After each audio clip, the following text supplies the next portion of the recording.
Winner academy में आपका स्वागत है। आशा करता हूँ आप अच्छे होंगे और आप अपनी बोर्ड एग्जाम की तैयारी में कंटिन्यू लगे होंगे। मैं आज आपको हिंदी में छंद पढ़ाने जा रहा हूँ, जो ये कक्षा 10 और कक्षा 12 दोनों के लिए बहुत ही महत्वपूर्ण होने वाले हैं। तो आते हैं बेटा, हम पढ़ने जा रहे हैं छंद। तो छंद क्या होता है, तो हम आपको छंद बताएं। छंद का अर्थ होता है प्रसन्न करना या बंधन। पढ़ेंगे यहां से हम। छंद का अर्थ है बंधन, बंधन कहते हैं, या प्रसन्न करना, प्रसन्न करना। कभी कभी बेटा पूछ जाता है हाई स्कूल में कि छंद का अर्थ क्या है, तो ध्यान रखना है, छंद का अर्थ है बंधन या प्रसन्न करना। अब हम आपको पढ़ाने जा रहे हैं कि इसकी परिभाषा क्या होती है। तो बेटा पढ़ेंगे यहां से हम कि वर्ण, गति, यति, मात्रा, तुक आदि नियमों से, आदि नियमों से, आदि नियमों से बनी रचना को, बनी रचना को छंद कहते हैं, को छंद कहते हैं। छंद का अर्थ क्या होता है? बंधन या प्रसन्न करना। वर्ण, गति, यति, मात्रा, तुक आदि के नियमों से बनी रचना को छंद कहते हैं। अब बेटा इसकी कुछ महत्वपूर्ण परिभाषाएं हैं, जरा उनको भी हम सीख लेते हैं। तो सबसे पहली बात आ जाती है यति क्या होता है, क्योंकि हमको पढ़ने को मिलता है यति क्या होता है। यति, सॉरी यति लिखना है। यति क्या होता है बेटा? देखो पेपर में हाई स्कूल में पूछा जाता है कि यति क्या होता है, तो हम बताएंगे कि यति का अर्थ है ठहरना।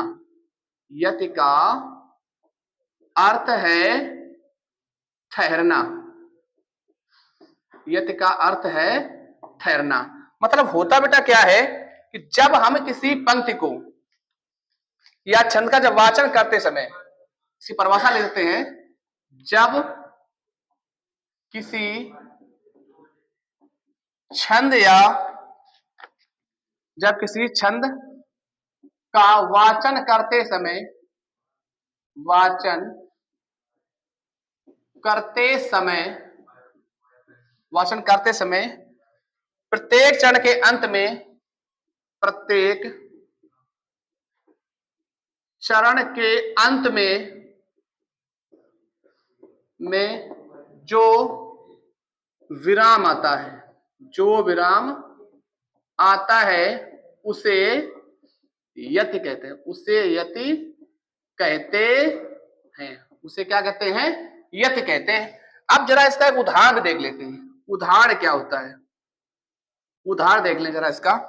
जैसे हम बोलते हैं यहां से, तारे डूबे तम टल गया।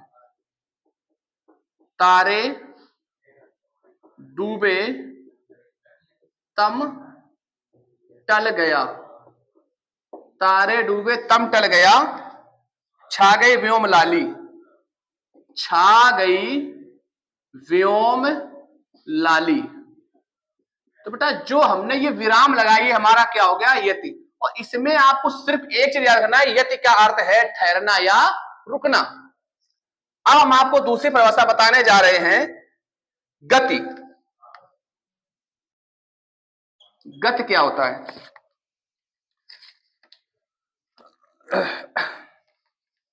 छंद को प्रभावपूर्ण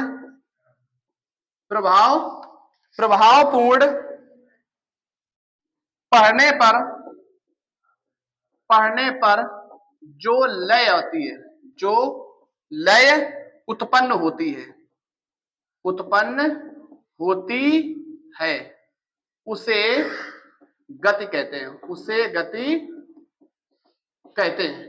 तो बेटा जो हम जैसे मानो कोई गाना जब गाते हैं, तो जो उस गाने में जो लय उत्पन्न होती है उसी को हम क्या कहते हैं? गति कहते हैं। तो इसका भी एक उदाहरण देख लेते हैं। जैसे मधुर मधुर मेरे, मधुर मधुर मेरे दीपक जले, मेरे दीपक जले, मधुर मधुर मेरे दीपक जले। इसके बाद बेटा हमें देखना है, परिभाषा है, देखना है तुक क्या होता है। तुक, तुक क्या होता है, लिखेंगे हम यहां से, छंदों के चरण की, यानी छंद के चरणों की, चरणों की अंतिम ध्वनि, अंतिम ध्वनि, अंतिम ध्वनि की समानता को, की समानता को तुक कहते हैं। क्या कहते हैं, तुक कहते हैं। जैसे हमने कोई लिया, जैसे ना सकल संपदा तुम्हारी, मैं सेवक समेत सुत नारी, तो लास्ट में क्या आया, जो ध्वनि आई ई ई दोनों समान, वो हमारा क्या हो गया, तुक हो गया। अब हम पढ़ते हैं कि तुकांत क्या होता है। तुकांत, तुकांत, अब हम तुकांत पढ़ लेते हैं। तो यहां लिखेंगे हम,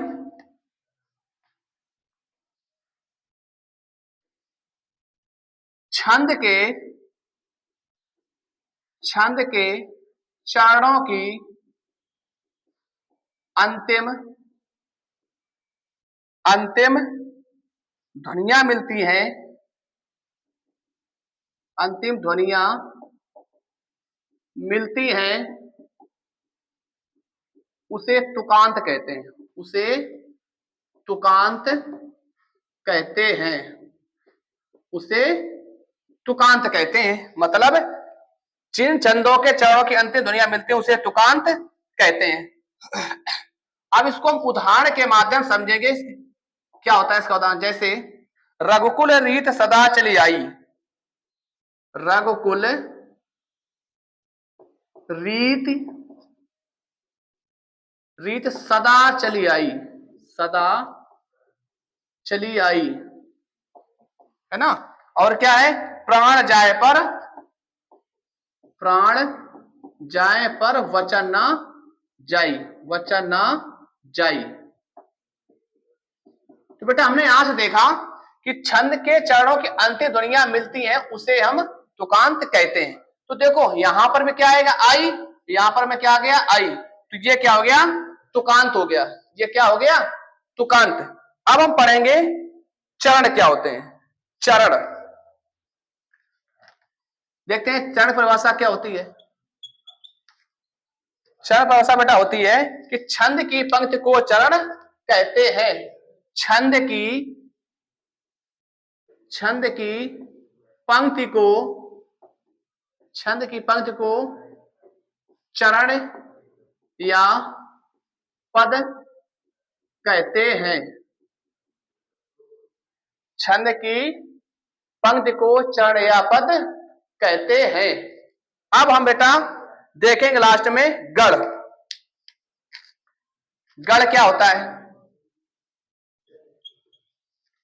वर्णों के, तीन वर्णों के,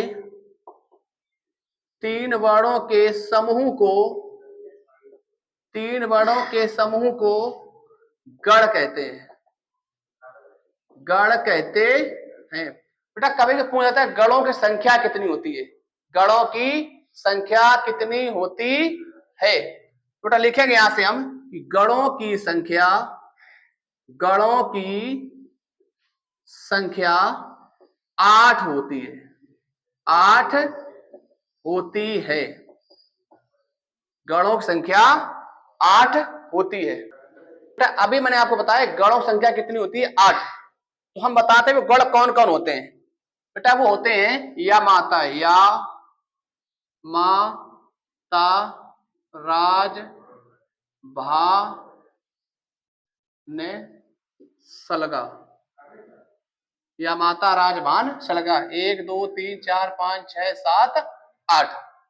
अब बेटा हम एक चीज सीख लेते हैं कि जो सूत्र है इनको मात्राएं कैसे गिनते हैं। तो बेटा मैं बता दूं कि जैसे हमने लिखा यहां से, या एक साल लेते थे, या छोड़ दो इसको ऐसे,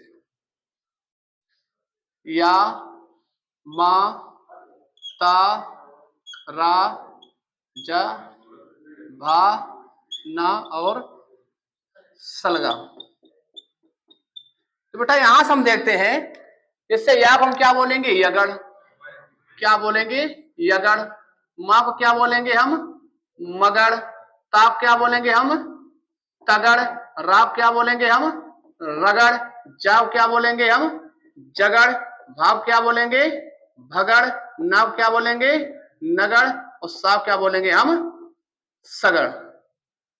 ये बेटा हो गई इनका सूत्र। अब देखो, अब आपको सब में दिख रहा होगा, सब में छोटा की मात्रा है, लेकिन अब मैं अगर डायरेक्ट बोल दूं कि बेटा इसमें मात्राएं हमारी 6 है, तो आप ये कहोगे सर ये 6 मात्राएं कैसे हो गई। तो इसको हम बताते हैं कि 6 मात्राएं कैसे होती हैं। देखो, सबसे पहले क्या लिखेंगे हम, 3 शब्द लिखेंगे, या माता। तो आपको यहां क्या लिखना है, या माता।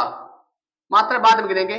अब या को छोड़ दो, आप हटा दो इसको ऐसे करके। फिर क्या बचा हमारा, मातारा। तो हम क्या लिखेंगे यहां से, मातारा।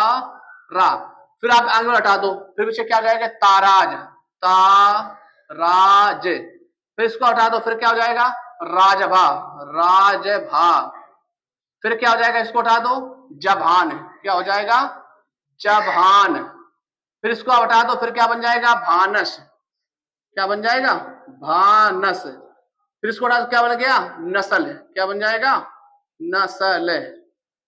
फिर इसको फिर क्या बन गया, सलगा। क्या बन गया, सलगा बन गया। अब बेटा आप लोग जानते हैं, जो लघु स्वर होते हैं उसमें हमारी एक मात्रा होती है। तो बेटा देखो यहां पे समय बड़ी मात्रा है, तो यहाँ कितनी हो गई, 2 2 और 2। बेटा इसको हम क्या बोलते हैं, इसको हम बोलते हैं गुरु मात्रा। माताराम देखो, 2 2 2, या माता। बेटा गलती हो गई, इसमें ये नहीं होगा, एक मात्रा होगी, या माता। तो सूत्र मेरा क्या रहेगा, या माता राजभान से लगा।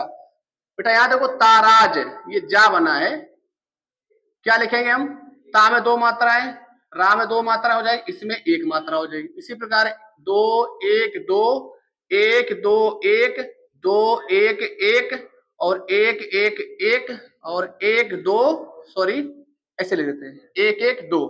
तो बेटा हमने मात्राएं देखी, तो आप देख रहे हैं या मात्रा में कितनी मात्रा हो गई, 1 2 2 4 और 1 5। इसमें कितनी हो गई, 6। इसमें कितनी हो गई, 5। इसमें भी कितनी हो गई, 5। इसमें कितनी हो गई, 4। इसमें कितनी हो गई, 4। इसमें कितनी हो गई, 3। और इसमें भी कितनी हो गई, 4। तो बेटा आपने देखा कि अगर में देखो यहां सब में आपको दिख रहा है कि सर एक एक मात्राएं है, लेकिन यहां में देखो, या माता, या माता, मातारा, ताराज, इसमें देखना या लिखेंगे। तो पहले ये 3 शब्द, फिर आगे छोड़ देंगे, फिर मातारा, फिर एक छोड़ेंगे, फिर ताराज, इस तरह लिखेंगे। तो बेटा ये हमने आपको बता दिया गणों की संख्या, और ये जो मात्राएं होती हैं ये किस तरीके से गिनी जाती हैं। बेटा अब हम आपको बताने जा रहे हैं कि मात्राएं क्या होती हैं। क्या बताने जा रहे हैं, मात्राएं। मात्राएं क्या होती हैं, देखें बेटा यहां से मात्राएं, वर्ण के निश्चित, वर्ण की निश्चित कालावधि को मात्रा कहते हैं, को मात्रा कहते हैं। अब बेटा देखें कि मात्राएं 2 प्रकार की होती हैं, लिखेंगे यहां से, मात्राएं 2 प्रकार की होती हैं, 2 प्रकार की होती हैं। बेटा नंबर 1 होता है लघु मात्रा, और नंबर 2 क्या होती है, दीर्घ मात्रा। बेटा इसको हम पढ़ेंगे गुरु मात्रा। क्या पढ़ेंगे हम, गुरु मात्रा पढ़ेंगे, गुरु मात्रा। बेटा गुरु मात्रा क्या होती है मैं वो भी बताऊंगा आपका। इसको बेटा हम ऐसे गिनते हैं, लिखते हैं, और इसको क्या करते हैं, इस तरीके से लिखते हैं।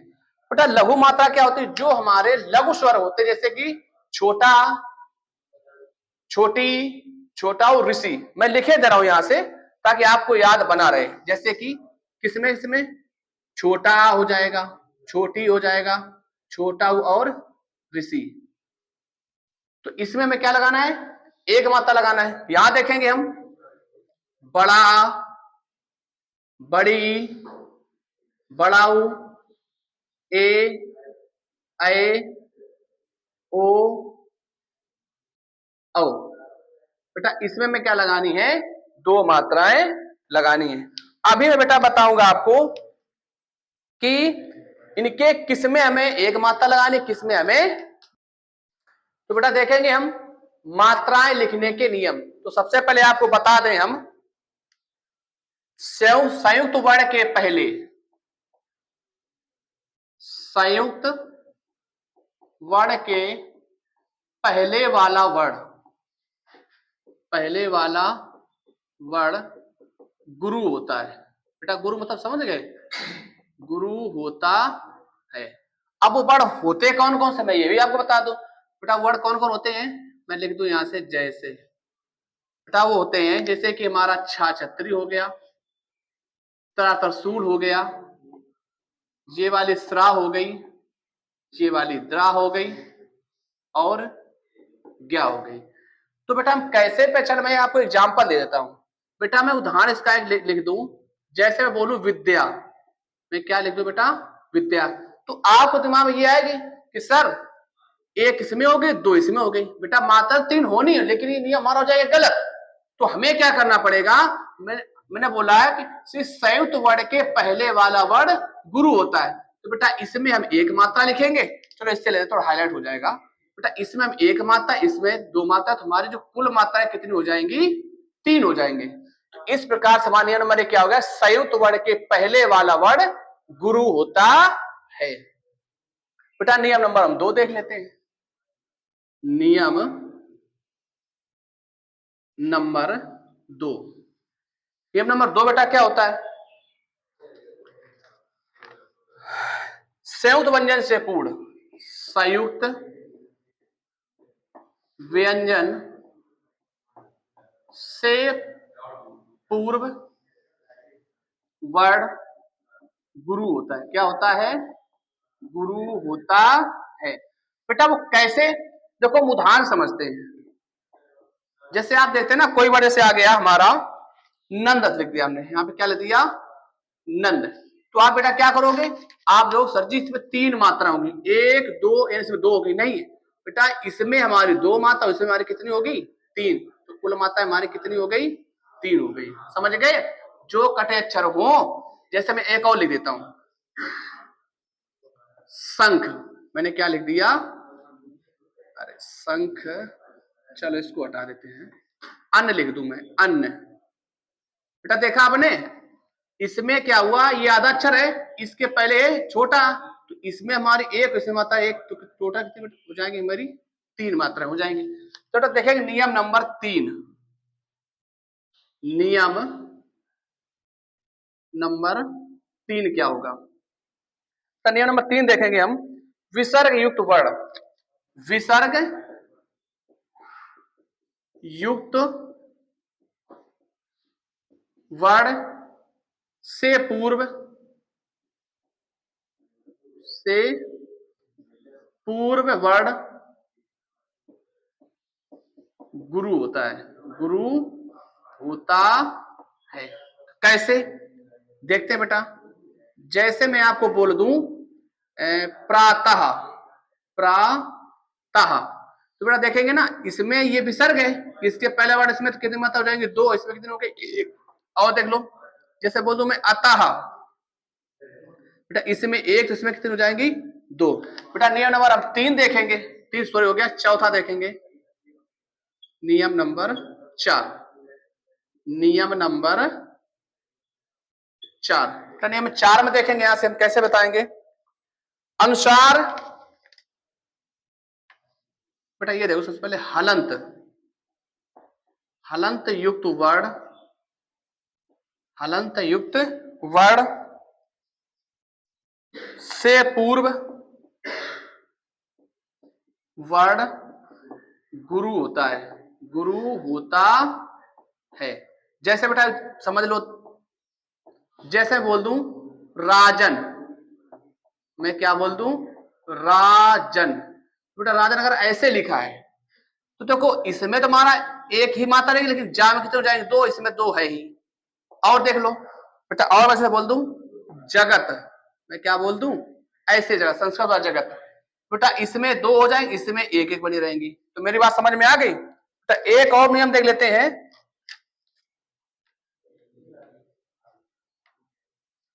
नियम नंबर 5। नियम नंबर 5 बेटा क्या होता है, अनुस्वार युक्त वर्ण, अनुस्वार युक्त वर्ण से पूर्व वर्ण, से पूर्व वर्ण गुरु होता है, गुरु होता है। बेटा अनुस्वार जैसे, जैसे बोल दूं मैं आपको शंख, लग गया बेटा ये। तो जो सा है इसमें हमें दो मात्रा, इसमें कितनी रहेगी एक। जैसे मैं बोल दूं कंस, ये तो बेटा इसमें दो, इसमें कितनी रहेंगी एक। तो बेटा हमने अभी आपको क्या बताया, इसके नियम बता दिए। नियम नंबर क्या था, संयुक्त वर्ण के पहले वाला वर्ण गुरु होता है। छत्रज्ञा स्रा, इनके जो पहला वर्ण आ जाए वो हमारा क्या होगा, गुरु होगा। नियम नंबर 2 देखो, संयुक्त वर्ण से पूर्व वर्ण गुरु होता है। तो जैसे लिखा मैंने नंद, तो जो इसके पहले वाला वर्ण होगा उसमें हमारी गुरु मात्रा होगी। तो देखो विसर्ग युक्त वर्ण से पूर्व वर्ण गुरु होता है। अब जिसमें विसर्गें लगी हो, जैसे प्रातः अतः, तो उसके पहले वाला वर्ण कैसा होगा, गुरु होगा, मतलब उसमें हमें दो मात्राएं लगानी पड़ेंगी। फिर देखो जैसे हलंत युक्त वर्ण से पूर्व का वर्ण कैसा होता है, गुरु होता है। जैसे राजन, जगत, तो ये हलंत लगी होगी, नीचे दिख रही है आपको ये हलंत। इसके पहले वाला जो भी वर्ण होगा उसमें हमको गुरु मात्रा लगानी पड़ेगी। अनुस्वार युक्त वर्ण से पूर्व वर्ण गुरु होता है, जैसे शंख हुआ, कंस हुआ। तो बेटा अब हम पढ़ेंगे छंद के प्रकार। छंद हमारे दो प्रकार के होते हैं, लिखेंगे यहां से हम, छंद दो प्रकार के होते हैं, दो प्रकार के होते हैं। कौन कौन होते हैं, नंबर 1 मात्रिक छंद, बेटा नंबर 2 हमारा कौन सा है, वर्णिक छंद, वर्णिक छंद। बेटा मैं आपको बता दूं जानकारी के लिए कि प्रयागराज का जो कल का जो पेपर है, नहीं 24 तारीख का जो पेपर, सॉरी 24 तारीख कल नहीं, 24 तारीख का जो पेपर है वो सिर्फ प्रयागराज में ही वो पेपर 9 मार्च को करवाया जाएगा। और जो अब लोग परेशान ये नहीं हो ना कि सर पेपर बोर्ड कैंसिल हो गया, ऐसा कुछ भी नहीं है। सिर्फ प्रयागराज के लिए बोला गया है, उसी लोकल जिले के लिए बोला गया है। उसका पेपर 24 तारीख वाला वो 9 तारीख को होगा, बाकी पूरा शेड्यूल सबका वही है। कानपुर देहात वाले और अदर स्टेट जिले वाले परेशान ना हो। तो बेटा मैं आपको बता दूं कि मात्रिक छंद क्या होता है। मात्रिक छंद, बेटा लिखेंगे यहां से हम, जिन छंदों के, जिन छंदों के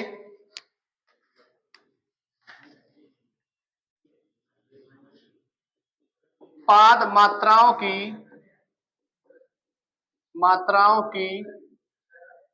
या पाद चरण लिख दो बेटा, चरण, मात्राओं की संख्या पर, मात्राओं की संख्या पर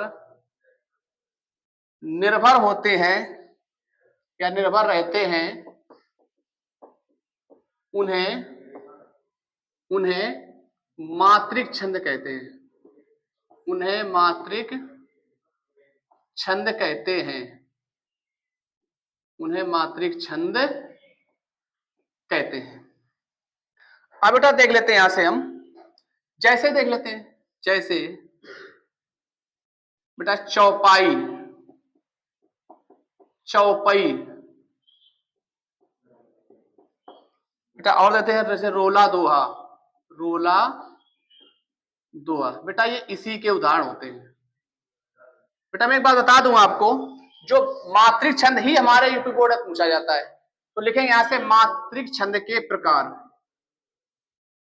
मात्रिक छंद के प्रकार। बेटा जो मात्रिक छंद होते हैं वो 3 प्रकार के होते हैं, लिखेंगे यहां से हम मात्रिक छंद 3 प्रकार के होते हैं, 3 प्रकार के होते हैं। तो बेटा आप सबको एक साथ लिख के परिभाषा बताते चलते हैं। जैसे नंबर 1 हमारा हो जाएगा सममात्रिक छंद, सममात्रिक छंद। बेटा नंबर 2 देखेंगे हम अर्ध सममात्रिक छंद, अर्ध सममात्रिक छंद। बेटा तीसरा देखेंगे हम विषम मात्रिक छंद, विषम मात्रिक छंद। बेटा सममात्रिक छंद में क्या होता है, देखो चरण हमारे होते हैं 4। बेटा सम में जब समान मात्राएं होती हैं उसको हम क्या बोलते हैं, सममात्रिक छंद कहते हैं। तो बेटा देखते हैं यहां से सममात्रिक छंद क्या होता है, जिन छंदों के चारों चरणों में, जिन छंदों के चारों चरणों में समान मात्राएं होती हैं, समान मात्राएं होती हैं, उसे सम मात्रिक छंद कहते हैं, सममात्रिक छंद कहते हैं। बेटा जैसे सबसे बेटा पहले मना जाएगा चौपाई, क्या आ जाएगा, चौपाई भी आ जाएगा। जैसे लिख दूं मैं चौपाई, बेटा चौपाई में 16 मात्राएं होती हैं, मतलब 16 होती हैं। फिर आ जाएगा मेरा गीतिका, गीतिका बेटा गीतिका में 26 मात्राएं होती हैं, मतलब 26 मात्राएं होती हैं। फिर आ जाएगा हमारा यहां से चौपई, बेटा चौपाई में 15 मात्राएं होती हैं। बेटा ए बचा मेरा हरि गीतिका, हरि गीतिका, हरि गीत का देख लेते हैं। बेटा इसके बाद हम देखेंगे अर्ध सममात्रिक छंद। तो लिखेंगे यहां जिन छंद के, जिस छंद के पहले व तीसरे चरण में,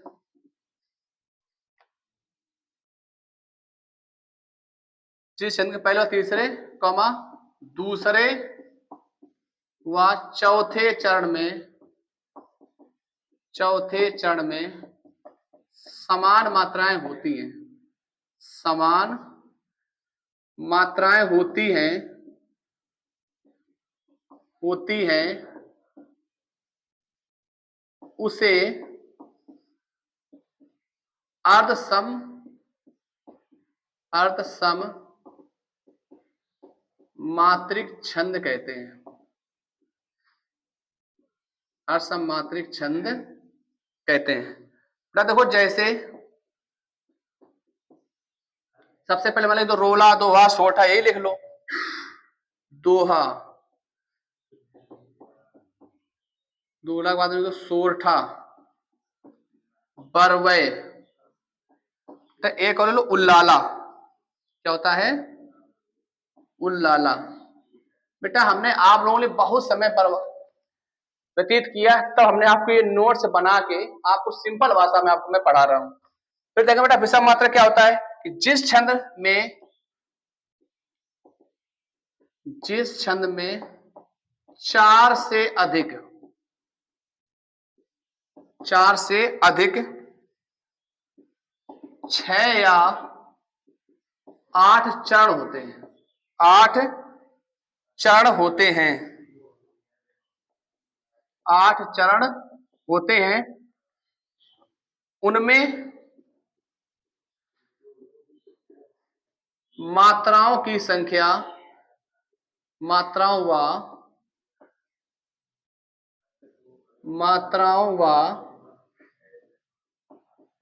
वर्णों की संख्या विषम होती है, विषम होती है, उसे विषम मात्रिक छंद कहते हैं, छंद कहते हैं। बेटा जैसे देख लो,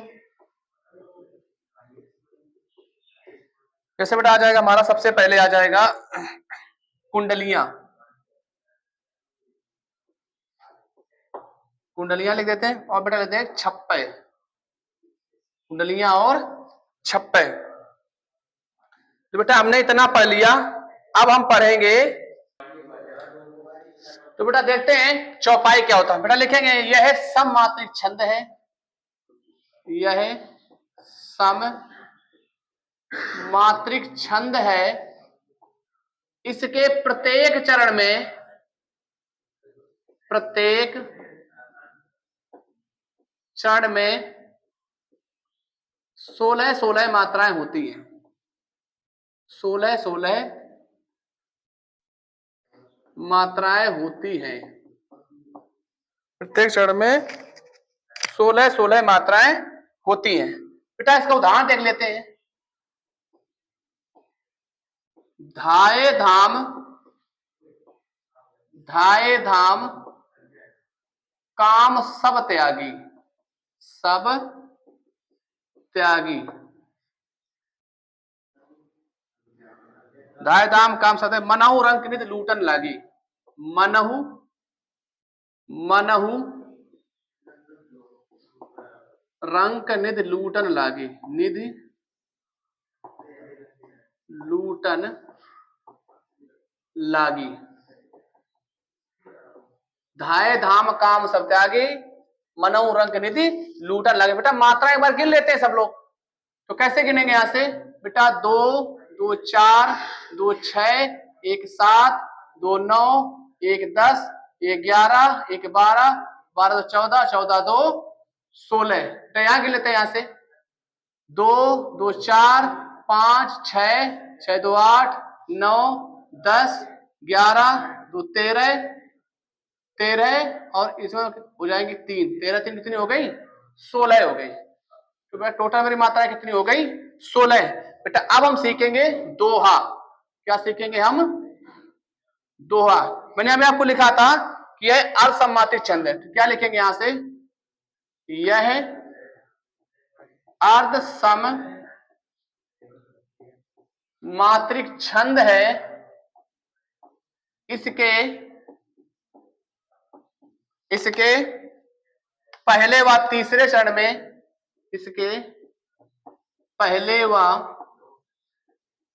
तीसरे चरण में 13-13 मात्राएं, व दूसरे तथा चौथे चरण में 11-11 मात्राएं होती हैं, 11-11 मात्राएं होती हैं। बेटा देख लेते हैं दोहा कोई। बड़ा भया तो क्या हुआ? बेटा लिखेंगे यहां से, बड़ा भया तो क्या हुआ?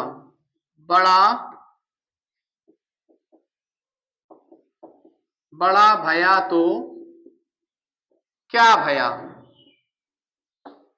जैसे पेड़ खजूर, जैसे पेड़ खजूर, पंछी को छाया नहीं, पंछी को छाया नहीं, और फल लागे अति दूर, फल लागे अति दूर।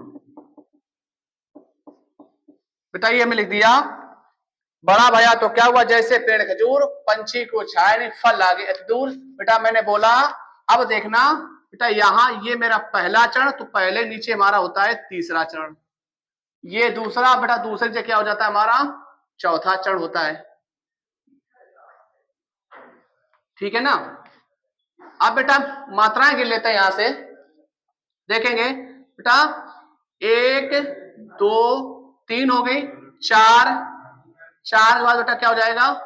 4 2 6, 6 2 8, 8 के बाद हो जाएगा यहाँ से 8 2 यहाँ 10, 10 1 11, 11 तो कितने हो गए बेटा 13। यहाँ बेटा क्या लेते हैं 2 ऊपर लिख देते हैं बेटा 2 2 2 4, 4 2 6, 6 1 7, 7 1 8, 8 2 10 और 10 1 कितनी हो गई 11। तो बेटा हमने इस तरह मात्राएं गिन ली। अब बेटा हम पढ़ लेते हैं सोरठा। क्या पढ़ेंगे सोरठा।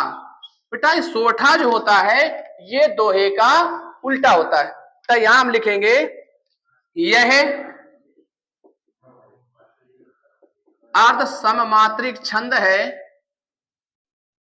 अर्ध सममात्रिक छंद है, यह दोहे का उल्टा होता है, यह दोहे का उल्टा होता है, दोहे का उल्टा होता है।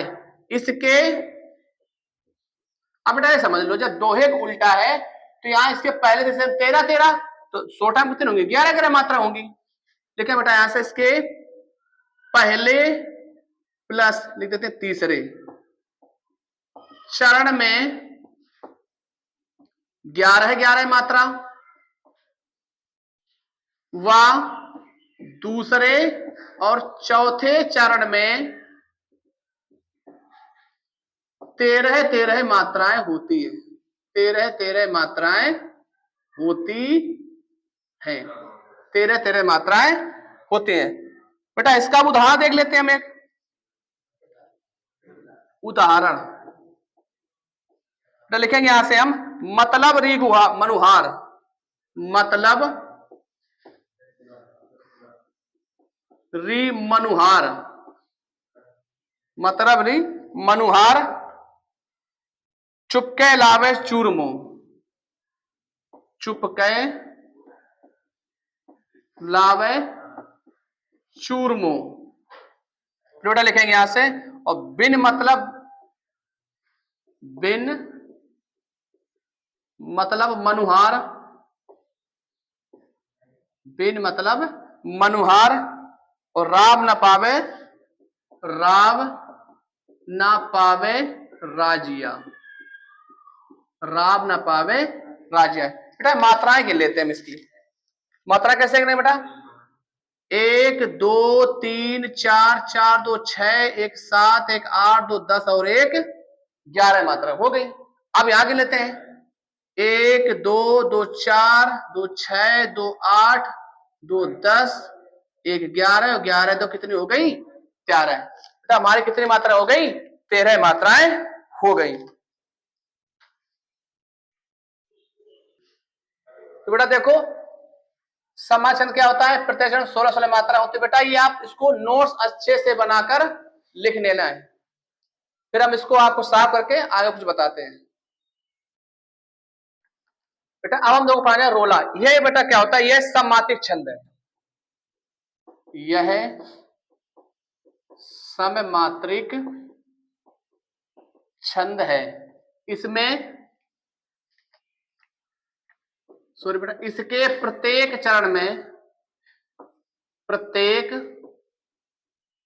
चरण में 24 24 मात्राएं होती हैं, मात्राएं होती हैं। बेटा एक चीज बता दें थोड़ा और देख लेते हैं यहां से। प्रत्येक भाग में, प्रत्येक भाग में 11 13 पर यति होती है। बेटा हमने बताया था यति क्या होता है विराम लगा था, यति होती है। देखते हैं इसका उदाहरण क्या होता है।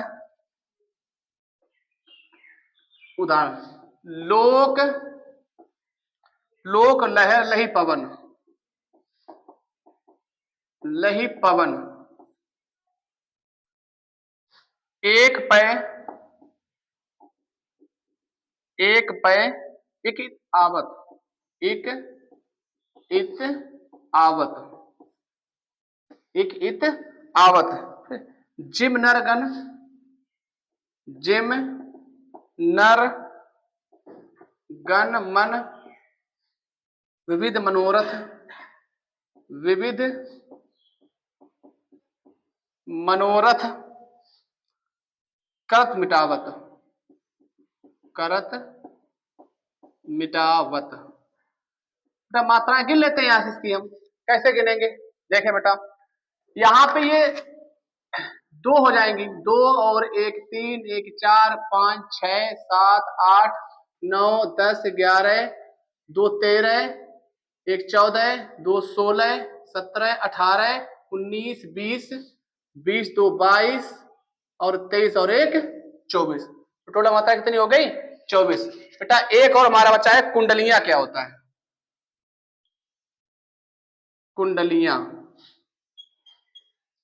बेटा कुंडलियां पढ़ लेते हैं। यह विषम मात्रिक छंद है, यह विषम मात्रिक छंद है, यह विषम मात्रिक छंद है। यह दोहे और यह दोहा और रोला से, रोला के लिखना, के मिश्रण से बनता है, के मिश्रण से बनता है, के मिश्रण से बनता है, के मिश्रण से बनता है। इसमें इसमें 6 चरण होते हैं, 6 चरण होते हैं, इसमें 6 चरण होते हैं और प्रत्येक चरण में, और प्रत्येक चरण में 24-24 मात्राएं होती हैं, मात्राएं होती हैं।